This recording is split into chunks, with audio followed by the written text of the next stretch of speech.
Om.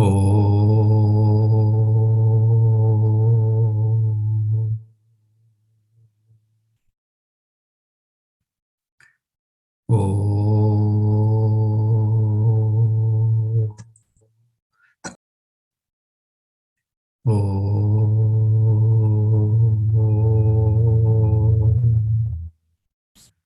Om Sahana Vavatu Sahanau Bhunaktu Sahaviryam Karavavahai Tejasvinavaditamastu ma Vidvishavahai. Om Shanti Shanti Shanti. Om Samasta Jana Kalyani Niratam Karunamayam Namami Chinmayam Devam Sadgurum Brahma Vidvaram Sadgurum Brahma Vidvaram. Om Parthaya Pratibodhitam Bhagavata Narayanena Swayam Vyasena Gratitam Purana Munina Madhye Mahabharatam Advaitam Ritavarshinim Bhagavatim Ashtadashadhyayani Amba Tvam Anusandadhami Bhagavad Gite Bhavadveshini Yam Brahma Varunendra Rudra Marutaha Stunvanti Divyaistavai Vedai Sangapadakramopanisadai Gayanti Yam Samagaha Dhyanavasthita Tadgatena Manasa Pashyanti Yam Yoginaha Yasyantam Navidutsura Suragana Devaya Tasmai Namaha Devaya Tasmai Namaha. Om Shri Ganeshaya Namaha. Om Shri Saraswati Namaha. Om Shri Gurubhyo Namaha. Hari Om. So we are just finished with Pujya Swamiji's discourses. I'm sure everybody enjoyed it and is all spiritually charged up. So today we will continue our study of the gunas. In the 14th chapter, it started with Bhagavan Sri Krishna glorifying this knowledge, that having this knowledge, you can reach me, you can reach the highest goal of life by not only knowing it, by applying it in our life. And a lot of people have done that. So this is a tried and trusted path. Hinduism or Vedanta has been tried by various rishis, various scholars, and they have all added their input over thousands of years. So it's not one prophet, or even Sri Krishna himself doesn't take up any that I'm the absolute. He always quotes other rishis, Ahuhu, others, Mahatmas, Munis like that. And then we heard about creation, how Prakriti and Purusha, the spirit and matter, combined together, which is also covered in a lot of detail in Prashnopanishad, where it is said as it's a mixture of prana and rai, matter and spirit. I will be doing Prashnopanishad in the Tuesday class after we finish Ishavasya. So if anybody wishes to log in, we do it on Tuesday, Ishavasya, and then we'll be doing Prashnopanishad, talking in more detail about creation. After talking about creation, Bhagavan started the topic of gunas, and he said that sattva is of the nature of purity, knowledge. Rajas is of the nature of passion, selfishness, ego, and tamas is of the nature of heedlessness, laziness. And they all can bind. How does sattva bind? By when your mind is very peaceful and very quiet, you get attached to that, and then you wish that how can my mind stay in that all the time? And when it is not there, you get disturbed. That is bondage. Rajas, of course, binds by action, passion, purity. I mean, passion in selfishness, ego, and constant working all the time. I have to do something, not able to stay still. That is Rajas. And Tamas binds by pramada, alasya, nidra, by heedlessness, where I don't care, laziness, and sleep. So all three can bind, but the Atma itself, even though it is unbound, it is uncontaminated by all these, it is as though it gets bound by these, because I forget my true nature as Atma or consciousness. I identify with this ego, and that's how we get bound, we get caught. And where I think this body is real and this world is the only purpose of my life is to enjoy and work in this world and nothing beyond that. So this is what we had seen last week, that sattva binds by sukha, rajas by action, and tamas by pramada, by ignorance. So we have finished 9 verses. We'll do chapter 14, shloka number 10. Rajas tamascha Rajastamascha sattvam bhavati bharata. Sattvam bhavati bharata Rajasattvam tamaschaiva. Rajasattvam tamaschaiva Tamasattvam rajastatha. Tamasattvam rajastatha. You can please mute, we'll all chant together. Rajastamascha sattvam bhavati bharata. Rajasattvam tamaschaiva. Tamasattvam rajastatha. So Raja, Tama, that is cha abhibhuya. Abhibhuya means having overpowered Raja and Tamas. Cha means and. Raja and Tamas, when it is overpowered by what? By Sattva. When Sattva overpowers Rajas and Tamas, then that becomes the predominant guna. Sattvam bhavati bharata, O Arjuna. When is Sattvam predominant? When Rajas and Tamas have been overpowered, have become down, and Sattva is predominant. And what about when Rajas is predominant? Sattvam tamascha aiva. Really, what happens when Rajas predominates, Tamas and Sattva gets pushed down and Rajas becomes predominant. And Tama, when does Tama become predominant? When Sattvam and Rajas is lowered. So we have to see which guna is predominant in us.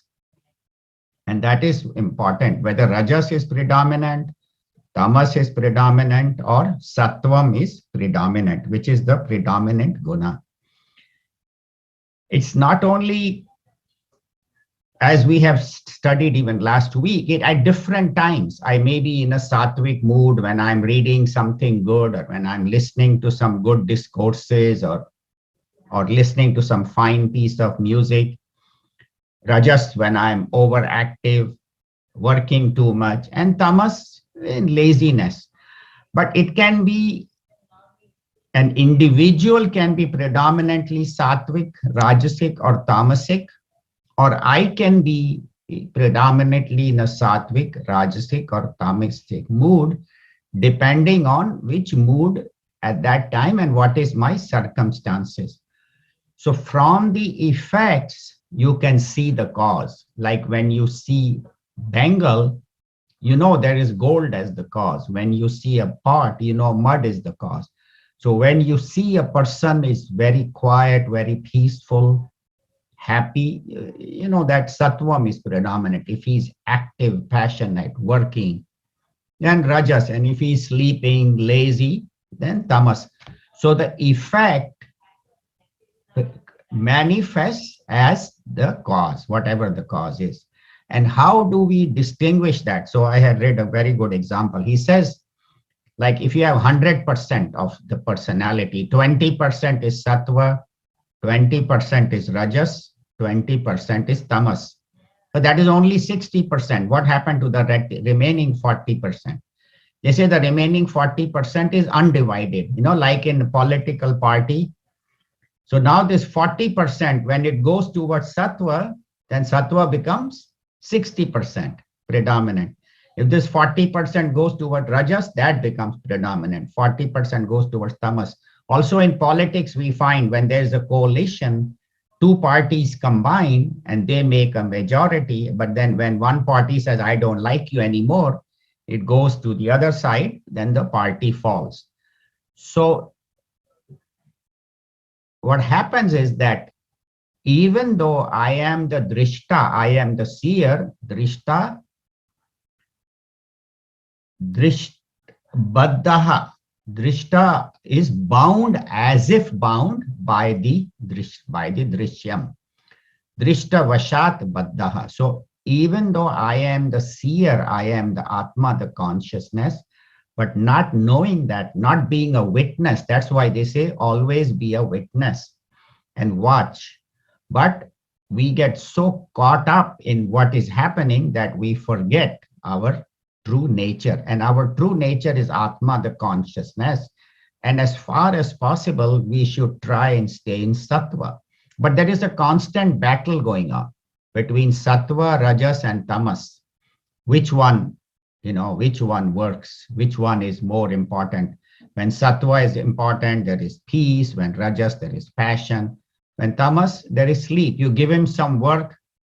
I don't want to work. I just want to sleep. Give the work to somebody else.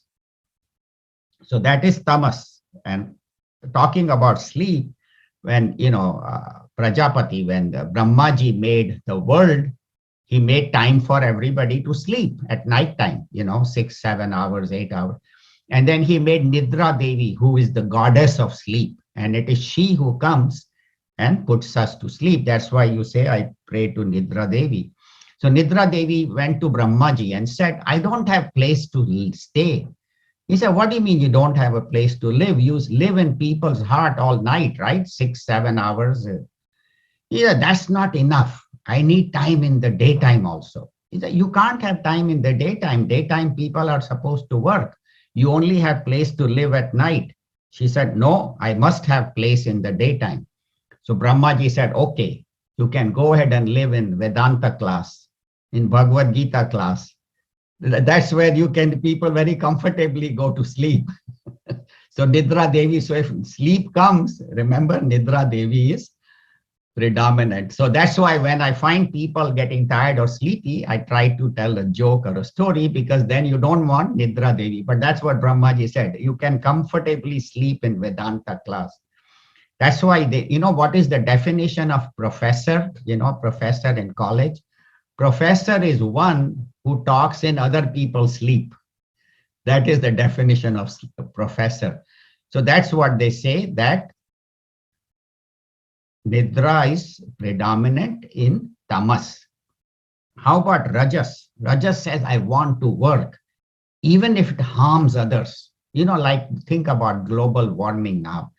People are continuing to pollute and produce. They say I don't care. My factory might pollute, but as long as I make money, that's all that matters. He says, but you are polluting the environment. I don't care. I make profit. He said, but what about your future generations? Once you pollute the atmosphere, global warming, even future generations will suffer. So I don't care about future generation. As long as I am rich, I am successful. So that is rajas. In fact, they say that even during the week, you can see this. Like say Sunday evening, you say tomorrow is Monday, I should start my week right. So Sunday evening, or night before I go to bed, I read the Bhagavad Gita and say, from tomorrow, I'm going to live my week very well. So Monday morning, I wake up, I'm in a sattvic mood. I meditate for a while and my mind is very peaceful. I go to work. I'm very nice to everybody at work. My mind is quiet. I am very productive.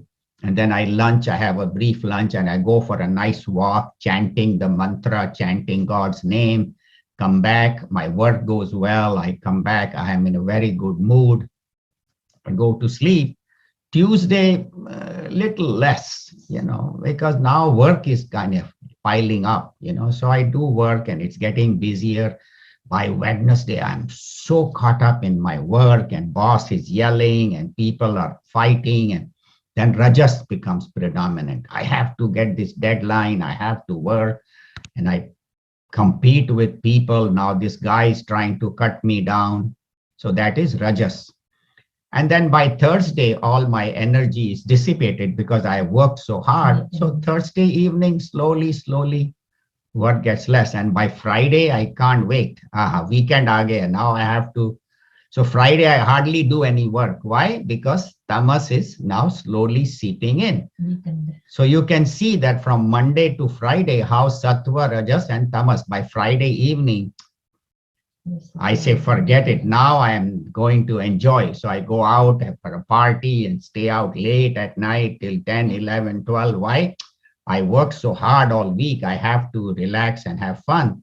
And then I sleep. And then Saturday morning, I can't get out of bed. Forget about meditation. I try to meditate, fall asleep. And then I wake up at 10, 11 with a blinding headache. Somehow I get out of bed, take some aspirin, Tylenol, have a heavy breakfast, and then go out and sit in the backyard and sleep again. So Saturday goes in sleep. That is tamas. And somehow Saturday I make it through the day. Again, evening I go out. And Sunday morning I wake up, I have a sore throat. I don't feel good. I think I have the flu. Call the church. I was supposed to go and help, do some work. I don't feel well. Just call them and tell them that you tell your wife, my husband is not well today. He is not going to come to help or whatever. So this is how our work is. And so the point is that the same individual throughout the week or throughout the day can go through different. So that is what they say, which one is predominant. And this knowledge is not to judge others. It's not to say, oh, that guy is very tamasic, she is very rajasic. No, it is to judge myself.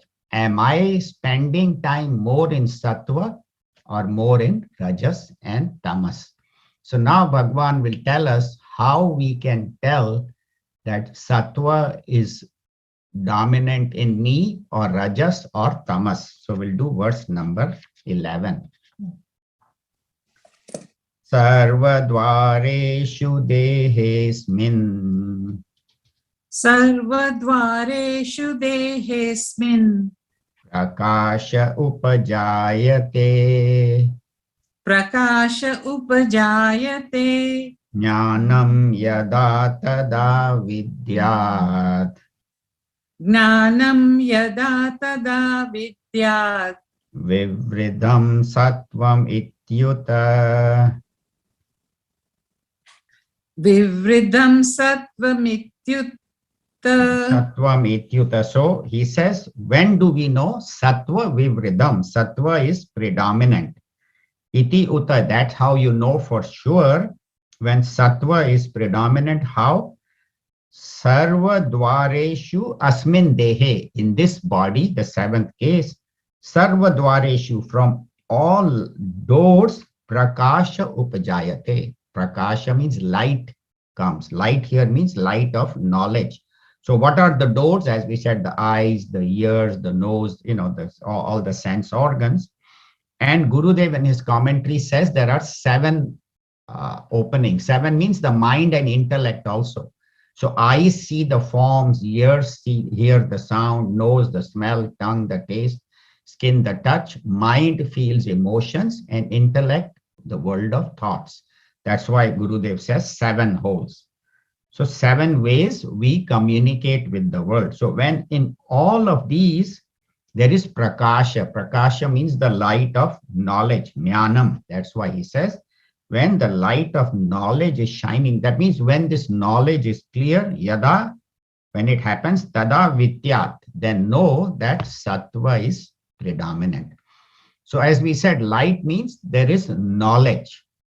That is clear understanding of situation as it is. And my intellect is able to judge things correctly, that this is right, this is wrong, this is I should do, I should not do. So such a person is understanding things as it is, not as I project. And it is the intellect that is working clearly. And how does the intellect work? Because the light of consciousness functions in the mind and intellect, and then as though goes out through the eyes to illumine the sights, ears, the sounds, nose, and so on. So the light of consciousness is going out through the eyes, ears, nose, skin, tongue to illumine, to make these objects available to us for our comprehension. And in such a mood, then this person's activities are predominantly spiritual. That means he has heard the Bhagavad Gita, he has heard the spiritual knowledge, and then they bring this knowledge into their life and see things as they are, not with their own projections. So again, the example of the, like a mirror, a mirror which is very clean and shiny and it reflects your image, that is sattva. But suppose the mirror has cracks in it, or some imperfections, then even when I'm standing, I don't see myself properly. I see all these cuts and breaks. That is rajas. And suppose mirror is covered by a thick layer of dust, say, the room you haven't opened for a while, or that house has been closed for a while, and you can't see anything, that is tamas. So sattva is seeing things as it is. Rajas is seeing it with my selfish motive, and tamas is ignorance. And even at the national level, we find that governments can be sattvic, rajasic, or tamasic. So if a government is working for the benefit of all, that is sattva. If the government is, how can the leader say, how can I make maximum out of what I want, maximum, and defeat others and take from others, that is rajas. And if government says, I don't care, as long as I am happy, the leader says, what happens to the country can, go to the dogs, that is tamasic government. And we find that governments, especially in a democracy, when 3 months are left for election, suddenly they become very productive, very sattvic. Then they immediately start new projects, start build bridges, start construction, put some factories. Even if they haven't been built, do the inauguration, prime minister or president will go through the entire country and people say, wow, this government is doing good. This is a very nice government. That is sattva, but that is temporary for 3 months. After the election is over, forget it. Now I don't need to worry for another 4, 5 years till the next election. So then their life, then the government, the president or prime, as long as I am making money and I am happy, what does it matter to the country? So even governments can be sattvic, rajasic, or tamasic. If the motive of the country is to capture other countries or take their wealth and make themselves rich, then that is rajas mixed with sattva. And that's what Ravana's life also was. He had a lot of power. He even had the highest knowledge, but he misused it to overcome others. So even though he had sattvic knowledge, it didn't help him. He became rajasic and then tamasic, selfish, and ultimately that led to his downfall. So that's why in the olden times, when our kings, those who were good kings, like Janak Maharaj and some of the other Sattvic kings, what they used to do was they and their prime minister would change, bhesh badal ke, they would wear ordinary clothes, cover their face, so people couldn't see them with and then they would go through the kingdom to ask people, is everything going okay? Are the guards treating you well? Is the police doing well? And people wouldn't know that this is the king, and so they would tell them the truth.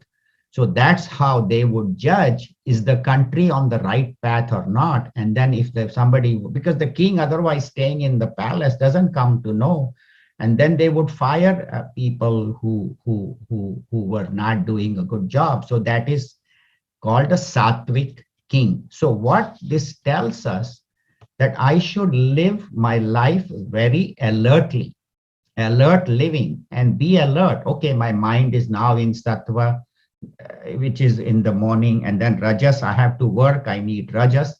And if I have to sleep, I need tamas. But if tamas comes at the wrong time, or if rajas predominates, then one has to be very alert. The example they give is like a fort. In the olden days, there used to be forts, and then the king would place guards at the fort, and guards would be very alert. Only let the right people enter. If somebody is not good, keep him out. So that is sattvic. Keep the wrong people out, allow the right people in. What is rajasic? God says, my friends and people whom I like, let them come, even though they may be dishonest, they may be corrupt. It's fine. It doesn't matter as long as I make money and people. That is rajasic. And tamasic is the God is asleep. Koi aaye, nahi aaye, come and go. He doesn't care.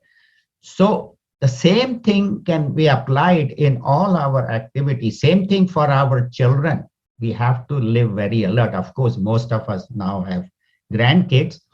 But the point is that one should be alert, that are these children or grandchildren growing up with sattvic, rajasic, or tamasic tendencies. Especially parents have to be very alert about their children, what kind of shows they are watching, what kind of internet sites they are going to. Especially young girls, when they go on wrong sites, they can be, misled.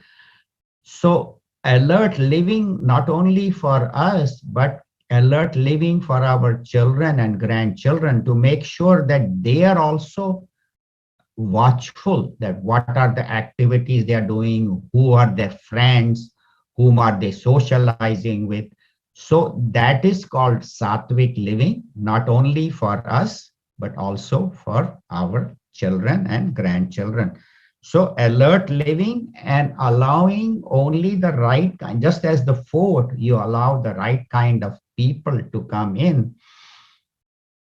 So when I am dealing with the internet or going on the computer, then what kind of sites I visit, what kind of thoughts I allow, what kind of news I watch. Am I watching news that is giving the news as it is, or whether it's giving very inflammatory news? What kind of movies I watch? Am I watching horror movies, watching movies that have a lot of violence, lot of, or am I watching movies, maybe of the life of great saints, or, watching movies that are uplifting, also listening to discourses.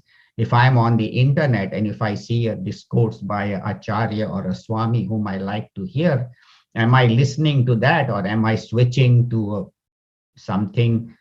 So that is called sattva, that filled our mind with positive thoughts and positive emotions, and how these can influence our life. So that's what they say, garbage in, garbage out. So if you fill your mind with sattvic thoughts, then your actions will be sattvic. And same way, rajasic and tamasic. So sattvic is when our mind is filled with right knowledge, correct understanding, proper judgment, and where the intellect, which is guided by the guru, guided by the spiritual knowledge, brings this spiritual knowledge into our work. So that is called sattva predominant. Now, how about when rajas is predominant? So that is shloka number 12. Lata can please chant. Lobha pravrittirarambah. Lobha pravrittirarambah.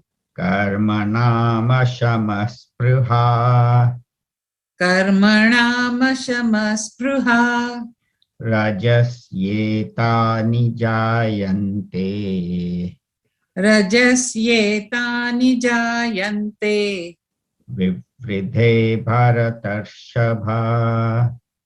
Vivridhe bharatarshaba. All together. Lobha prapritir arambaha. Karmanamasyamaspruha. Rajasyetani jayante. Vivridhe Bharatarshava.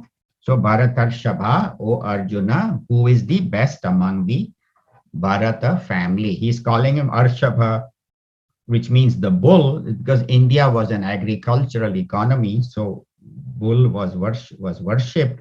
He says, you are the bull, you are the best among the Bharata family. Arjuna was one of the best among all his lineage, one of the not only the best warriors, but also a very evolved soul.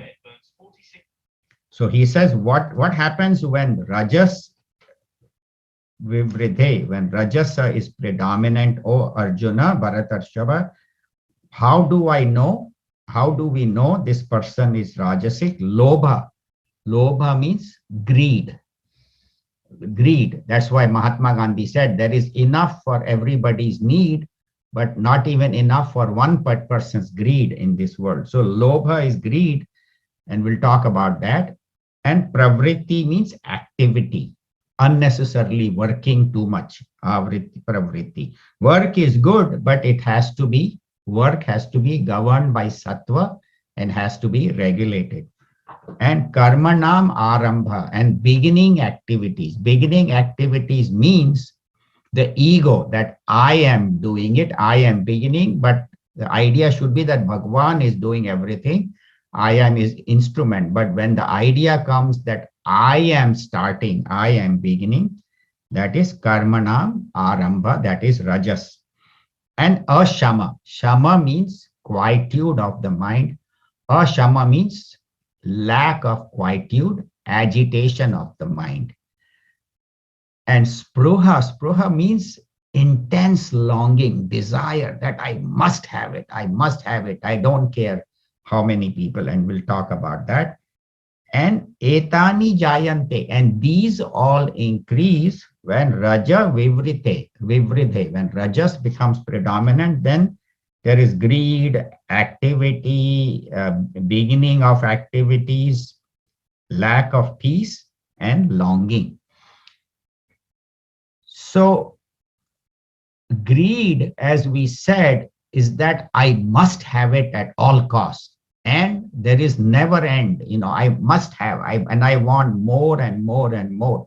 Even if I have to take from others, even if I have to cheat others, even if I have to fight with others, I should keep. So there is no end. There is no contentment, that I must keep on getting, keep on getting, keep on getting. And so his whole life is spent in acquiring, not that one shouldn't have, but if your whole life is only spent in acquiring, possessing, getting, cheating others, hurting others, then when are you going to have time for spiritual progress? That's what they say. This human life is very, very precious.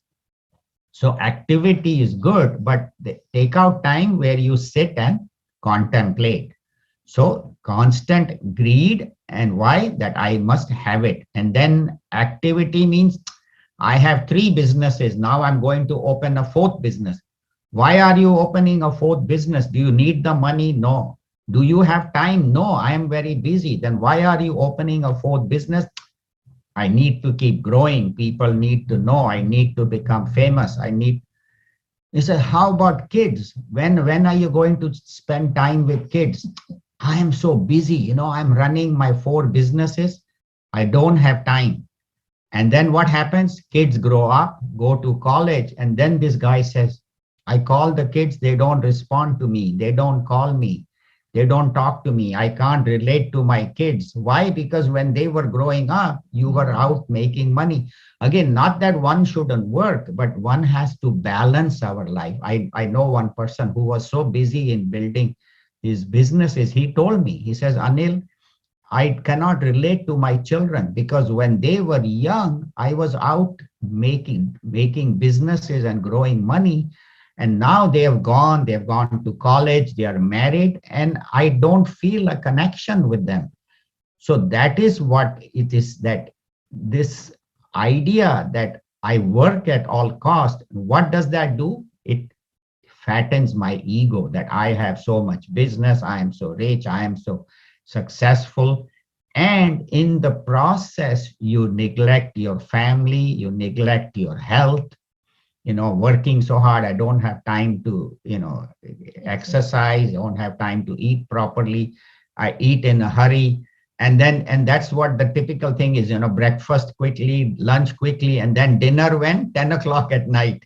Especially in India, people come home 10 o'clock at night, they have a huge, that is their main meal of the day. Especially these business people and all. And then when you have such a heavy meal at 10 o'clock and sleep, what is going to be your health? So that's what they say, that one has to be alert. And when there is so much selfishness, there's so much conflict, and as Gurudev says, crime grows, because I have to get from others. So if I cheat others, fight with others, so all these negativities come, and that is called ashama, because the mind has no peace, no silence, no time to sit and contemplate. That's what Bhagavan says. Ashama. Shama means peace of the mind. Ashama means mind is restless. And when mind is restless, then Dhamma also, then even the senses are not controlled. That's why they say Shama and Dhamma, quieten the mind and quieten the senses. Let not the senses run out too much.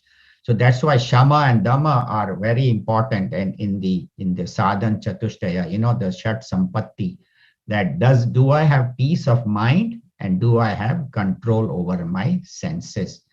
And what does that do? Create raga and dvesha. I like this, I don't like this, I want this, I don't want this.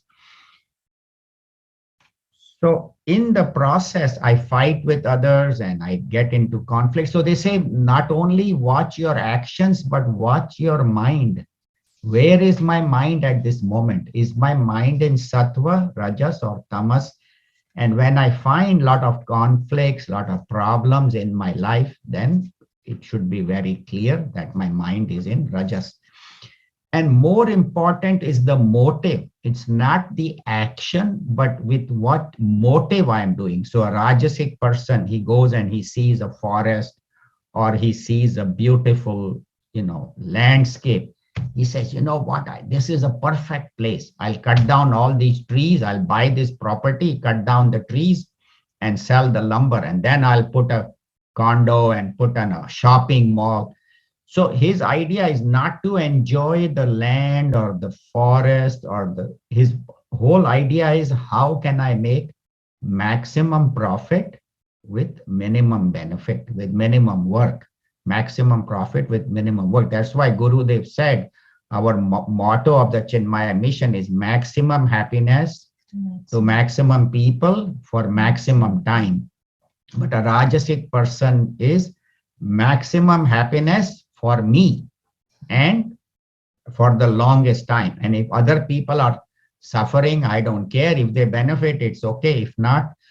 So what they say that a Rajasic person, what he or she lives, because each one of us has limited prana. Prana means the energy to work.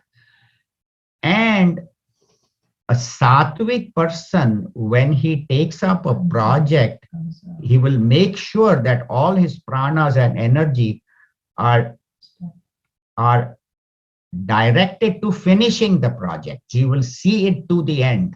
If it's a good project, he will start it, he will work on it, and he will finish it. He or she, obviously. But a Rajasic person has a lot of energy, but on multiple projects. He will start one project, then he will get bored, then start a second project, third project. So he's wasting his prana, his energy in multiple things because he's very quickly bored. I start this project, then I get bored, I start second, I start third, and he's never able to finish anything. That is what. So they say that once you start something, put all your energy in it and finish it. Don't leave it halfway. And that's why they say that a person who has a lot of rajas, when he or she gets into the spiritual path, they progress very fast because they have so much rajasic energy. If they meet a right guru who can direct them and put them on the path of spirituality and meditation, that's what they say. If you want to get a work done, get it by somebody who is very busy. Because if this person can complete a lot of projects successfully, you give him one more project, he won't say, I'm overburdened. He'll say, I have four, doesn't matter, I have five, because he has the ability to start a project and finish it. But a Rajasic person will never finish, and a Tamasic person obviously will never even start. He said, forget it. You have given me a job. I can't do it. Give it to somebody else. So that is his main thing. And the symptoms of tamas we'll talk about in the next shloka. How does a tamasic person work? So shloka number 13. Aprakasho pravrittischaya. Aprakasho pravrittischa. Pramado moha evacha. Pramado moha evacha. Tamasyetani jayante. Tamasyetani jayante. Vivridhe kuru nandana. Vivriddhe kuru nandana. Together. Aprakasho pravrittischa. Pramado moha evacha. Tamasyetani jayante. Vivridhe kuru nandana. So here Arjuna has given him a new name. Kuru Nandana means child of the Kuru family, because he belonged to the Kuru dynasty, but he was or the Bharata dynasty, but he was the jewel of the Kuru family. So Kuru Nandana, oh child of the Kuru family, when tamas vivridhe, when tamas is predominant, then what happens? He says aprakasha. Aprakasha means darkness. So we'll talk about what is this darkness. Darkness means ignorance. Apravritti. Pravritti means activity. Apravritti means laziness. And pravritti can be sattvic, or apravritti can be tamasic. So we'll talk about difference between sattva and tamas. Pramada, we have talked about heedlessness. I don't care. Whatever happens to anybody, I don't care. And moha means delusion, not having the right understanding. And eva, eva means is very important to know. Tamas vivridhe etani jayante. So person in a tamasic mood has darkness, laziness, he doesn't care, delusion. So what he lives in is called viparit bhavana. Viparit bhavana means wrong understanding. I am a human being. I am a creation of God. But not knowing that, he thinks that I am useless. So living a life of uselessness. Apravritti can be sattvic or can be tamasic. Tamasic apravritti is I don't care. I don't want to work. Sattvic apravritti is that I'm not going to just run around. I'm going to study. So like you see a person sitting quiet, contemplating. You might think this person is in tamas. No, he's contemplating, he is meditating. Or somebody composing a poem or composing a play or a painting. So person sitting and not doing anything could be sattvic or could be tamasic. I think I told you the story about Monet who was making that painting and the farmer. I told that story or no? Yeah, I think I told. But anyway, so the point is that a person may be very productive, or maybe somebody planning a novel or planning a project, how the company can go better or how the nation can go better. So that inactivity could be sattvic or inactivity could be tamasic. Again, as I said, what is the motive? And motive, if it is to postpone, not do things, then that is tamasic.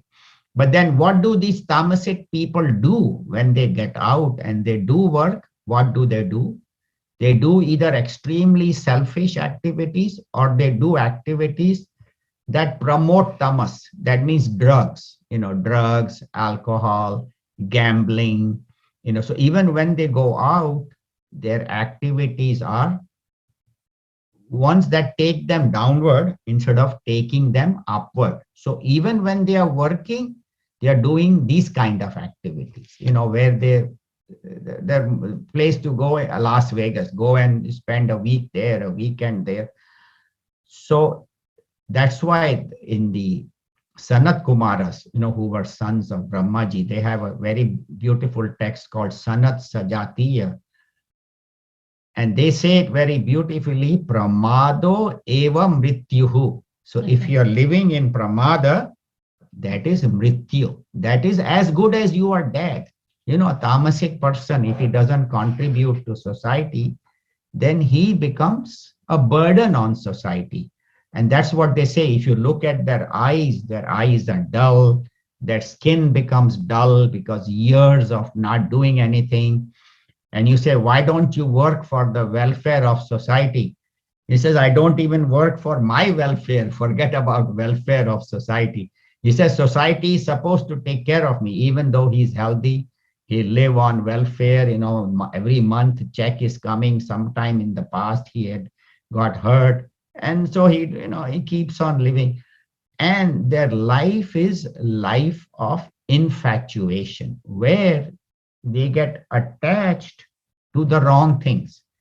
And you see him all day, welfare check is coming or social security is coming. He doesn't need to work.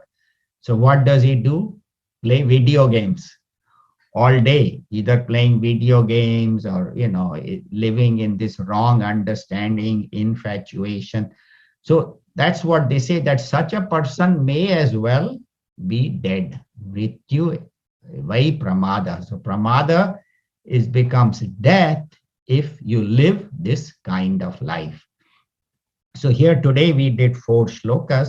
I know it's a little repetitious, but I'm trying to give different examples and different, because this whole shloka is this whole chapter is about these gunas, and maybe we'll try to do 5 shlokas next week. So we are done here with 4 shlokas, where Bhagavan Krishna says that one has to live alertly and see which guna is predominant in my life.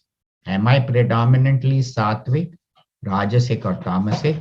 Live alertly, and that can only happen when we have alert living through alert thoughts. And alert thoughts are determined by what I put in it. So put the right kind of thoughts with satsang, meeting with good people, listening to Guru, as we heard Swami Ishwarananda ji. So listening to teachers, putting right kind of thoughts will give the right knowledge, and that is sattva. When this knowledge becomes selfish, predominantly what can I get out of it, where I keep working and I don't stop, that is rajas. And then not doing anything, letting society take care of me, I don't need to contribute. So it's not what I can give, but what I can get, and that is tamas. So we are done here today. We are done a little early. These shlokas don't have too much, but I'm sure people have anything they would like to add or contribute, or from Gurudev's any other points that anybody wishes to add. Please feel free to do that. Kusum, go ahead. You did it beautifully, and this is what practically we have to use it on our daily life. Guruji says beautifully also, he summarizes all these four that you did. He says the tri-colored senses first. So the sattvic senses, people are the sensitive, focused. The rajasic are unfocused, confused, vague, and the tamasic are dull and very slow. So he says three tri-colored senses. Then he says tri-colored lifestyles. So the sattvic people have simple living and high thinking. The rajasic has just superficial life, and tamasic have self-destructive lifestyle. So these three. And then he goes through saying tri-colored awareness. So the sattvic people are very sensitive and concerned about other people. Rajasic are not that concerned, and the tamasic are just unaware of anything at all. Rajasics are selfish. And the last thing, most important, even in the 13th sloka here, Gurudev gives very well on 34 page, the second paragraph, that tri-colored results hereafter, means after we die. So that also is very important, that we ourselves can carry our own things if we develop sattvic. So the sattvic individual in next life will become either devta, or he goes to the swarga, or becomes a human being. Rajasic person may become human being in an environment where there is a lot of activities and a lot of indulgence in doing business and all those kind of things. And a tamasic person, when he dies, he either becomes animal, plant, or some other things. So even for that extent, we should be friend to ourselves and develop as many sattvic qualities as possible. And he also illustrates, next class we'll do it, how you can develop sattvic qualities by 10 different things, which is so beautifully given also in Hamsa Gita that Guruji explained to us, which we do next week. Thank you so much. I thought I wanted to share these tri-colored things, if you remember it. Thank you. That's very good. Yeah, and this what happens in the next life, Gurudev has covered some of it in the introduction to the next three shlokas. Thank you, Kusum, for covering, but we'll go into more detail about what happens to a sattvic, rajasic, and a tamasic individual, and also what is their ultimate goal, ultimate destination. So thank you very much. Anything else?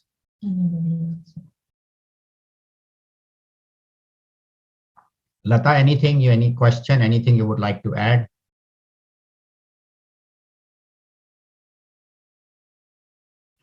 No, not today. I'm hearing lot.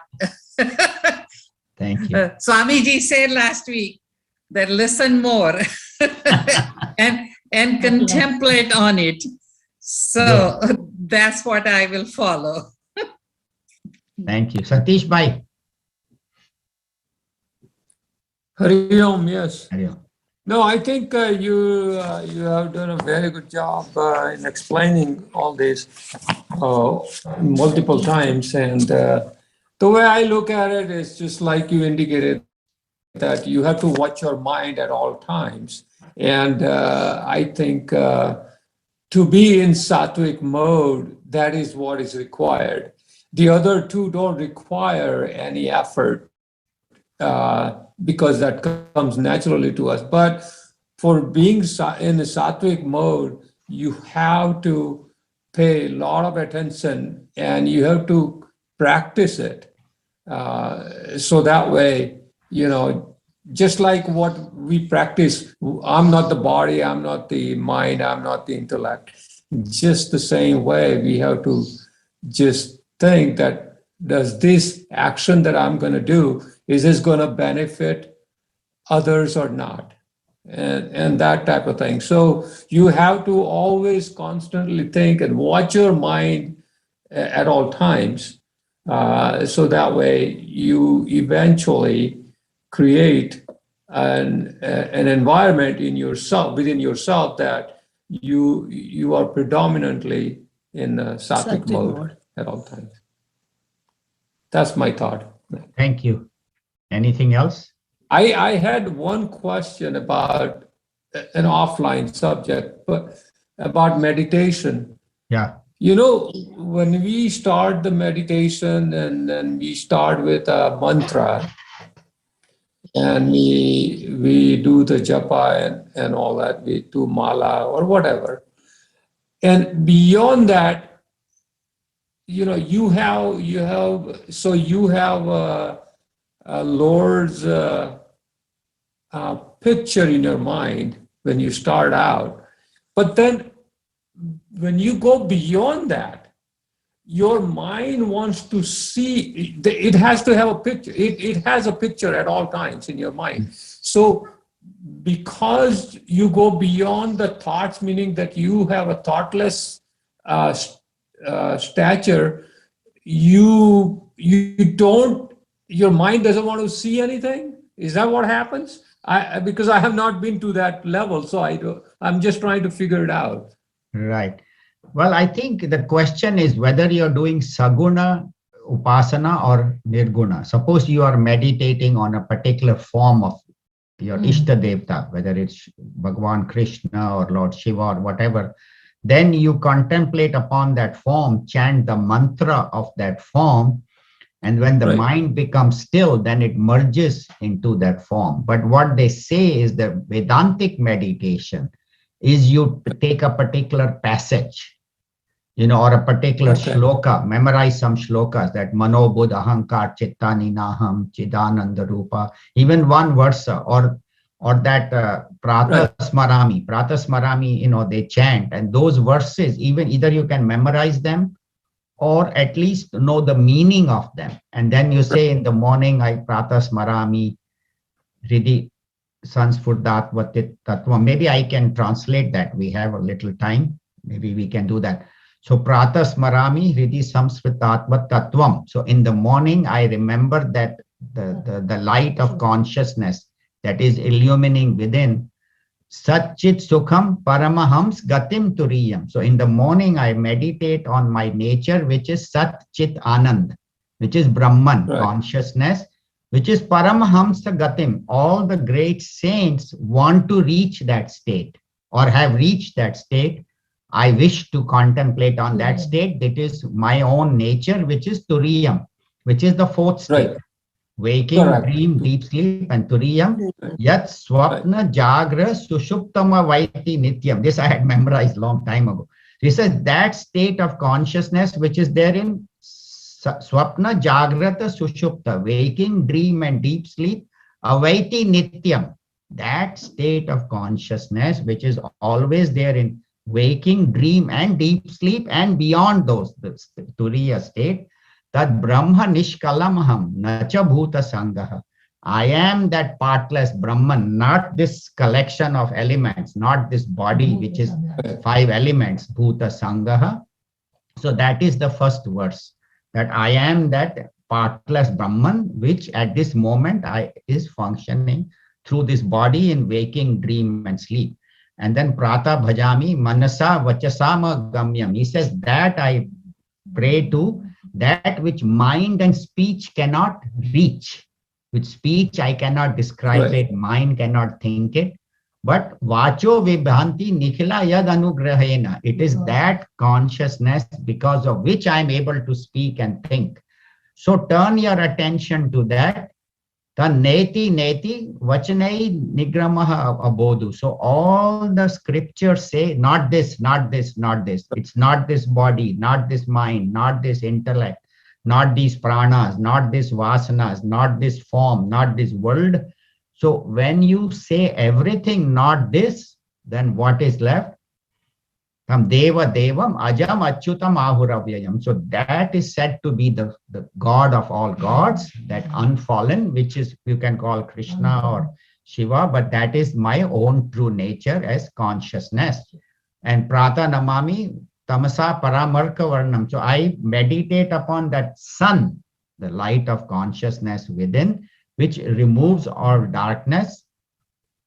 Purna Sanatana Padam Purushottam Akhyam. It is said to be the Uttam Purush, which is Purna Sanatan, which is always there, infinite, always there, always is, Parama Akhyam.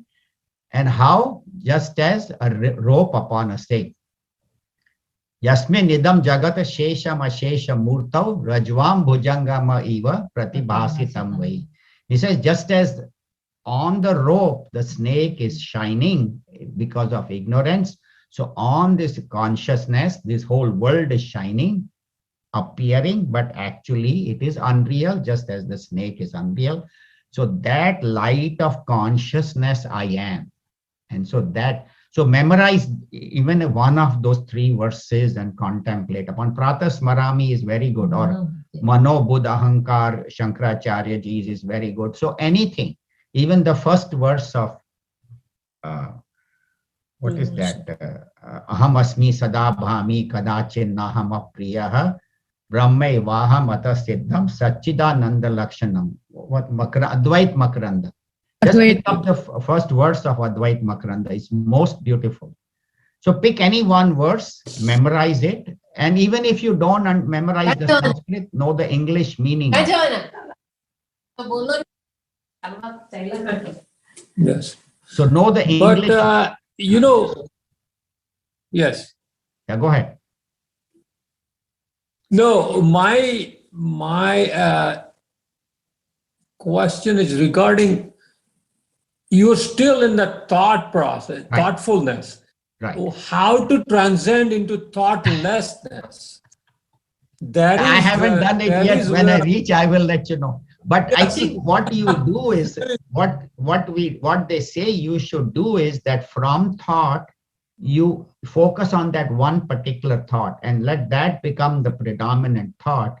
And akhandakar, with the constant thinking of that thought. That's what Raman Maharishi says, that by controlling the breath, you can control the mind temporarily. But eka chintanat nasham ityata, the mind itself becomes completely still in that awareness of who I am. And so that's why Bhagavan in the 6th chapter says, Atma samstham mana kritva na kinchit api chintayet. So center the mind in the self. Tell the mind, now is not the time to think about wife or children or grandchildren or work or money. Correct. It is my time. So center the mind in this self. I am that consciousness. And slowly, slowly, the mind will become quieter and quieter, and you will experience inner joy, inner peace, inner bliss. And then that stays for a while. That's why if your mind has been relatively quiet and meditation is good, then you get out of that with your mind peaceful. If your mind is agitated, but when you can do all these things and center the mind in Bhagwan, that is within, that is who I am, and then don't think of anything else except that. And then slowly the mind itself will become still and disappear. So I have not reached that state of nirvikalpa samadhi, thoughtlessness. When I get there, I'll let you know. But I try every morning. Thank you. But so there is hope. I mean, I was thinking that I'm not progressing because I'm still having thought. Even thought of yourself is still a thought. So that's why my question, was related to that. Yeah, see, asking the mind to stop thinking is like asking the lungs to stop breathing. Mind will keep on thinking, but when it thinks about good thoughts, then the mind merges into that. That's what Swamiji says, that you should, when the thoughts are coming, what is it that is illumining the thought? The thoughts are illumined. The thought is 2 things, the consciousness plus the object. So put your attention on the consciousness. That's what. If you put attention on the object, then it will keep on going from one object to the other. So attention should go towards what is it that is illumining this. So consciousness, that's when you see your mind becomes quiet. Right.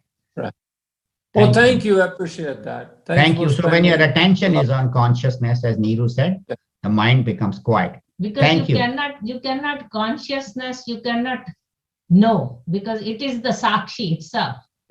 So that is something you can't say. Yeah, so that is, it is illumining. Sakshi is that which illumines everything and which illumines itself.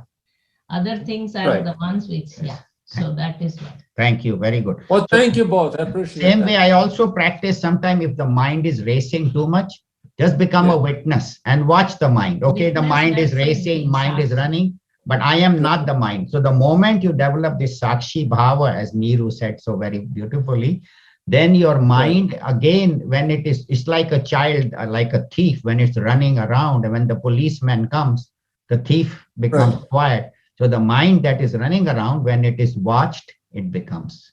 So these are all techniques you can use. Sakshi Bhav, pay attention to consciousness. Take some good thoughts. Do not analyze any thoughts. Any thoughts, don't analyze them. Don't judge them. Just watch them and slowly. Don't identify with them. Yeah. So it's developing Sakshi Bhav, paying attention to consciousness, who I really am, having some particular passage, even if you don't know the Sanskrit, even if you know the English, you can say, I am Brahman, I am Sat, I am the light of consciousness. But if you can memorize at least one shloka and meditate on that and chanting the name of God, if nothing else, if mind is running, just chant Bhagwan's name. And chanting with the mala is the best Chanting the name of the Lord brings your mind from many thoughts to one thought. That is the idea of japa. Right. From many thoughts to one thought is the best way. Right. Well, thank you again. I appreciate it. Om na tatra suryo bhati na chandra tarakam nema vidyuto bhanti kuto yam agnihi tameva bhantam anubhati sarvam tasya bhasa sarvamidam vibhati. बोलिए श्री कृष्ण चंद्र भगवान की जय।